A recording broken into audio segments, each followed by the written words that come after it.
Hey, before we get into today's episode, if you're a podcast host or guest, listen up. I've produced over 200 podcast episodes and guested on 50 podcasts just in 2025 alone. And let me tell you, nothing grows your audience or builds trust faster than being in front of the right listeners. That's why I created my podcast tour offer.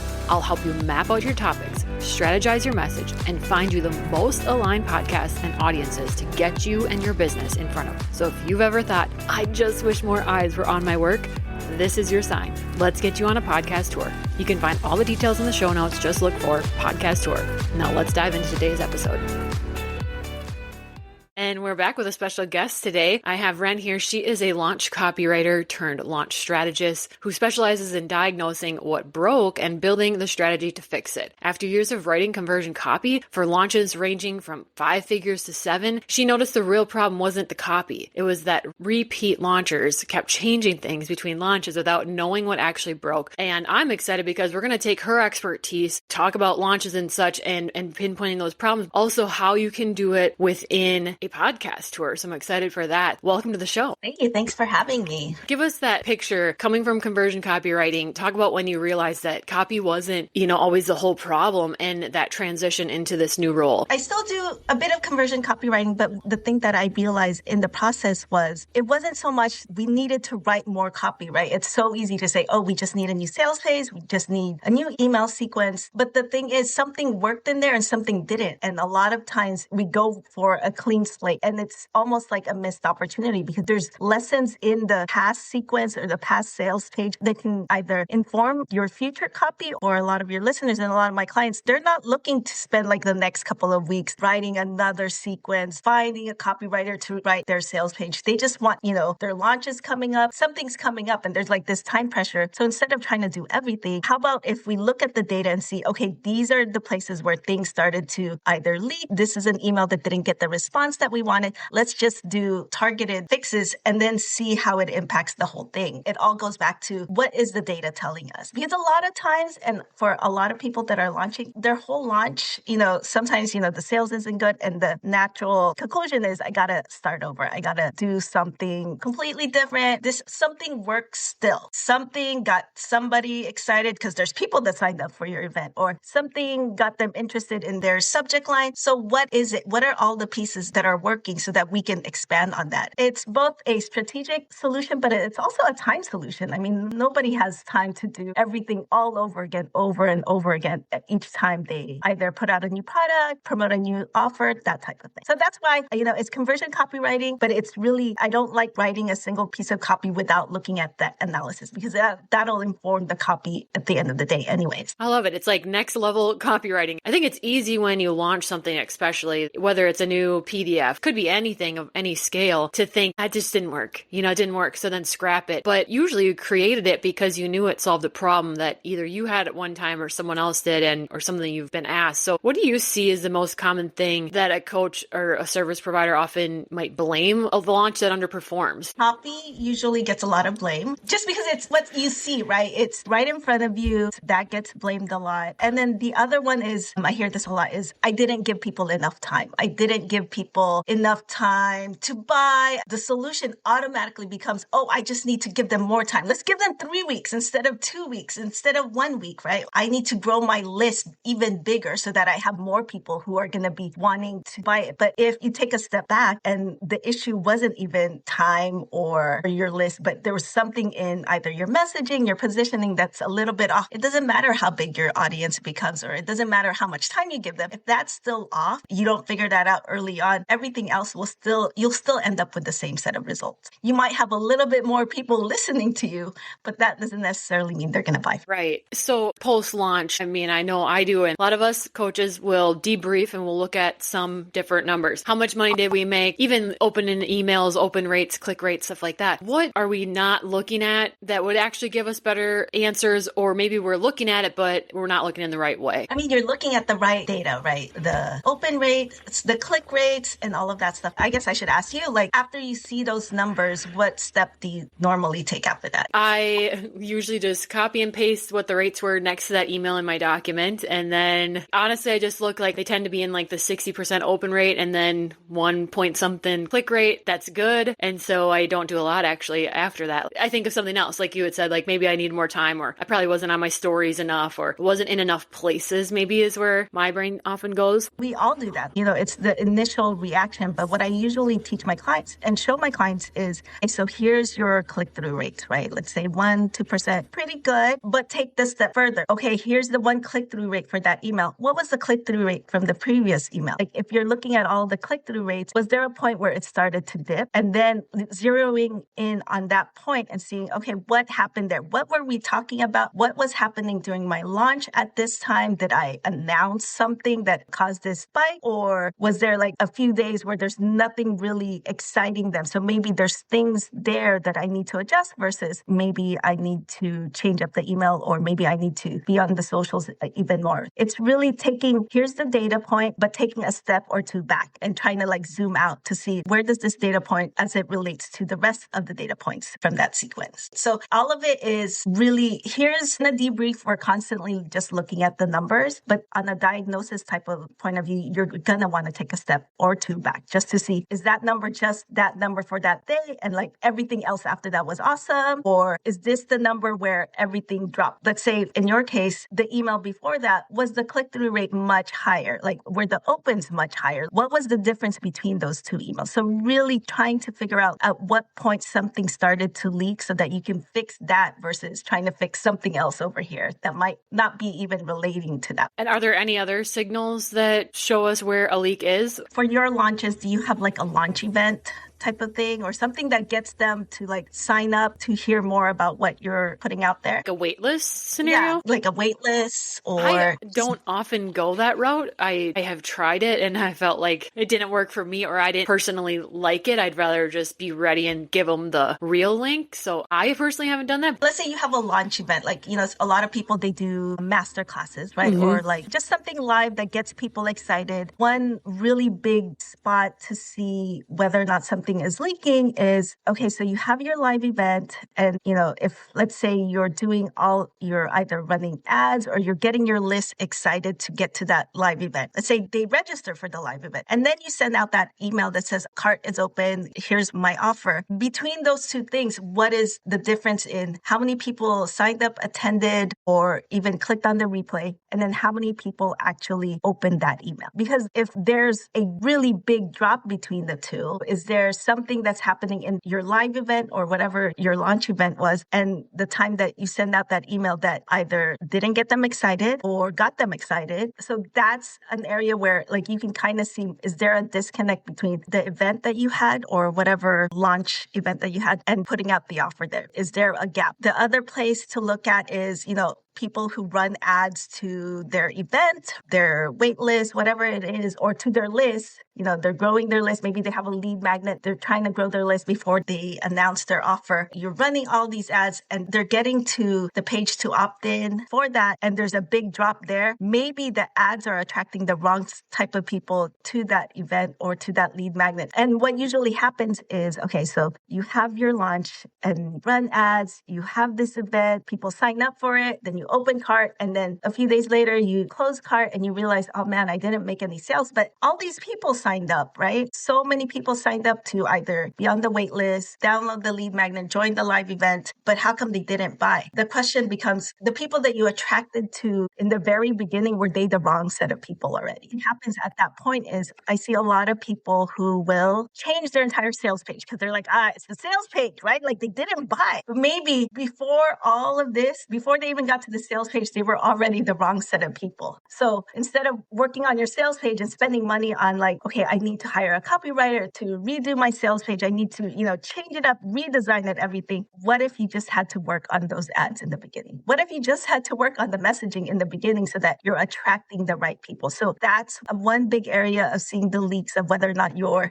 attracting the right people, the time between the event or the lead magnet and when you open cart. That's a really good place to spot whether or not something is leaking, your emails. One other place I really look at is the time between the sales page and the checkout page. They clicked on it. So that means they're, for somebody to click on like the buy now or whatever it is to take that next step, there's some interest there. But if you're just seeing, okay, there's tons of people on my sales page, they're clicking through to the checkout page, but they're all bouncing on the checkout page. I would just spend my time focusing on fixing the checkout page. Instead of trying to fix all of these, it seems like everything else worked. Then you just have to worry about the checkout page. And the checkout page, probably one of the easiest pages to fix. It's one of the shortest pages to fix, but it's one of the easier pages to fix. And you did spend like 3 weeks doing all of these other things or trying to like grow your list when all you really need to do was maybe I need to restructure my checkout page. Maybe I need to put a testimonial in there to really kind of lean into what they're getting into. So it makes our jobs easier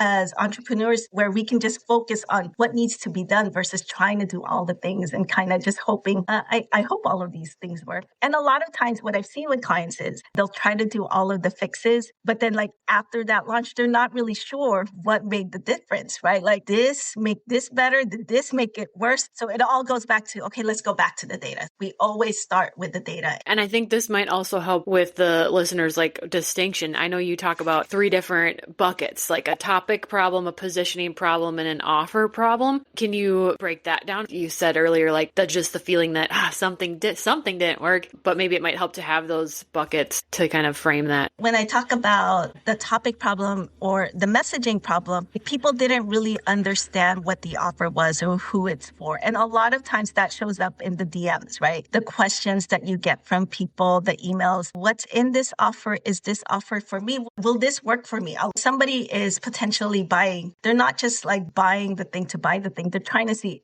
is this something that will work for me? Is this the thing that's going to help make the difference because I want to be there? Do the people really understand what the offer is and who it's for? So that's a topic issue. If it's more positioning, people are interested, but they may not have seen it as either something that's urgent, something that's necessary, something that they need to have right now. Positioning is almost like the dressing around it, right? Like, how are you putting this in front of them? Are you placing it in there as a nice to have? Are you putting it in front of them in a way where they're like, I have to have that. That's the thing that's going to make the difference. And then if it's an offer thing, people might have been interested. They may have been clicking throughout the sequence. They might have been opening. They might have been getting to even the checkout page. Right. But there's something in the offer, whether it's the period for course creators and people that run programs where there's a set time period, maybe they're seeing, oh, it's not going to fit my life right now. Like it's almost the summertime. I don't have time to spend all summer to be learning this. Or if it's the different modules, right? Like, I only really need these 3 things, but I need some more of an introduction. So maybe this offer isn't for me. A lot of the clues, like looking at the DMs and trying to categorize like, what are the questions they're asking? And is it something about like, is it for me? If they're not asking questions, but they're really excited, is it because you positioned it as something that's not urgent or necessary right now? If they're really excited, they're interested in it, but their questions are more detailed, right? Like talking about like specific parts of the offer. How many weeks is this? What if I can't make all the calls? That is more of an offer type of issue. Really looking at the numbers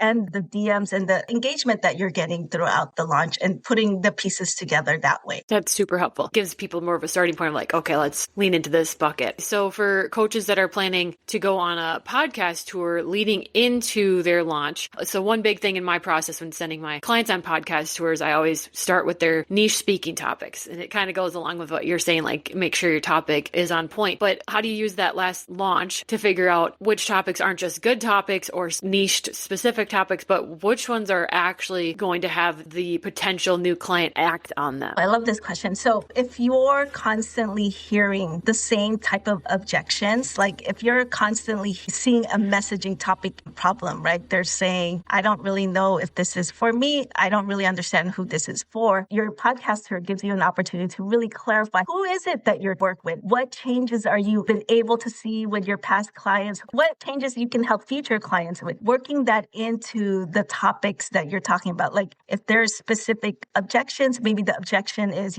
I'm a mom. I don't really have time to do this. Maybe in your podcast tour and the examples that you use, you're using examples of people who, are moms who were able to see this type of transformation through the work that you've done with them. It's not so in your face, but you're kind of using the stories that you have because, in a podcast, you're talking for about 20, 30, 40 minutes, right? Having real life examples and shaping those examples to not just be, here's an example, but I know the people that are kind of taking a step back and waiting to see whether or not it's for them or this subset of people. But let me pull stories that kind of speak to them directly. Same thing with positioning, right? Like if people don't like the offer, but they don't really feel that it's urgent or something that they need to act on right now, you talk about the future version of them, right? What is the cost of not moving on this particular thing today? And really leaning on that. There's topics already that you teach your clients to really focus on, right? Like the topics that are really important for their niche, shaping those topics in a way where the examples that you use, the specific things that you lean on kind of speak to that. If it's a position thing, maybe talk about the someday version of their problem. What is the cost of not doing anything? What is the benefit of taking action now versus later? And finding real life examples for them to speak about. And then if it's an offer thing, that one's a little bit trickier. It's almost like the nitpicky stuff, right? Like this piece of offer and maybe your offer will change. But if there's something in particular that they keep bringing up, I have seen clients where some of the thing that they're pushing back on is I can't be on a call every single week. I can't spend like 2 hours every week on this, right? They know it's something they need. It's something that they're excited about, but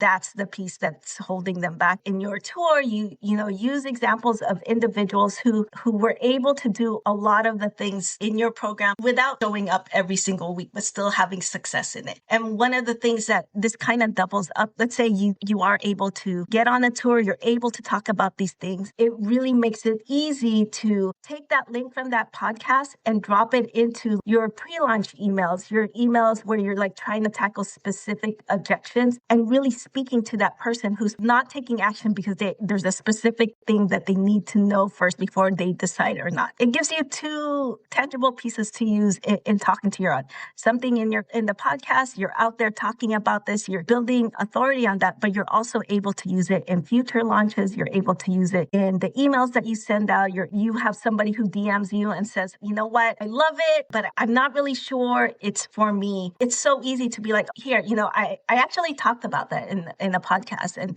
here's something that you should listen to. And it's a podcast that already gives you authority and it gives them a real life example actually speaking on the topic. So all of the pieces can work together in that way. I actually love that. I often get asked that, how does a podcast episode that you spoke on turn into content for you and help with that? I haven't really thought about, I do with my own podcast, right? Because they're so specific episodes when I have a solo episode, but haven't thought about using a guest episode to send to a potential client to say, here, this is one you can listen to, but that is such a great option. And then again, that level of a podcast tour of speaking on someone else's show, being able to speak is not what everybody chooses to do. And so there is that level of automatic authority, not to mention the host giving you their know, like, and trust that you get to borrow that they've already created with their audience. So it adds a lot of layers that can counteract the trust recession that, is going on right now. 100%. One of the programs I bought a couple of years ago, I bought it because I heard the expert on somebody else's podcast, and she was talking about she normally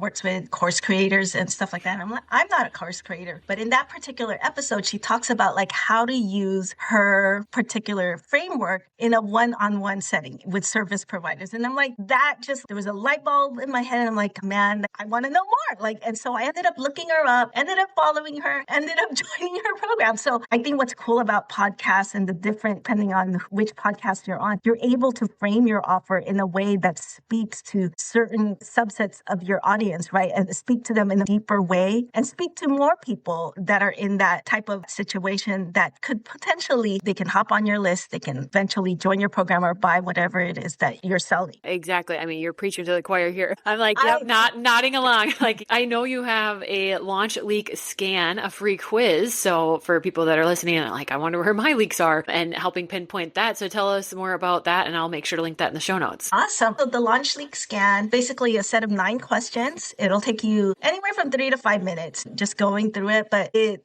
will help you pinpoint where the biggest leaks were in your last launch. So, as long as you're answering truthfully, it'll kind of zero in and not only just tell you what it is, but it'll also give you a few questions to answer to figure out, okay, if this is it, what should I look at next? And also instead of trying to do all the things, it gives you your next step. The hope is it kind of helps take us out of that, like do everything type of mode or just throwing spaghetti on the wall, but really focusing in on one or two things that need to be fixed right now. It's really meant to help you kind of focus and really zero in on what was the potential leak from your last launch. I love it. Efficiency is always in. The one thing that I always remind people is think of your numbers that you see on your debrief as your symptom, but take a step or two back to find the source. If you have your symptom, that's a lot better than most people, right? Like some people don't even go into the debrief. But if you have your symptom, take a step or two back and it'll help you kind of see what the source was. And once you see what the source is, it becomes easier to kind of fix things and prepare for the next time you go out there and launch some. And where can people find you on socials? You can find me on Instagram. My handle is Wendell and Rose. My website is wendellandrose.com. I'm at both places. I will respond anywhere. Perfect. I will have all that linked in the show notes. So go ahead and download that free quiz. You can find your leak. Thanks so much for being on. Thank you for having me. Hey, before you go, if you've ever wished podcast guesting or hosting felt a little easier, you're going to love this. I started a free podcast matchmaking community where hosts and guests can actually connect, swap shows, and find aligned conversations without all the cold pitching and chaos. It's totally free, it's super fun, and it's growing every day. So whether you're looking to grow your audience, get in front of the right people, or just finally get your message out there, come join us. You can find the link in the show notes to join the community.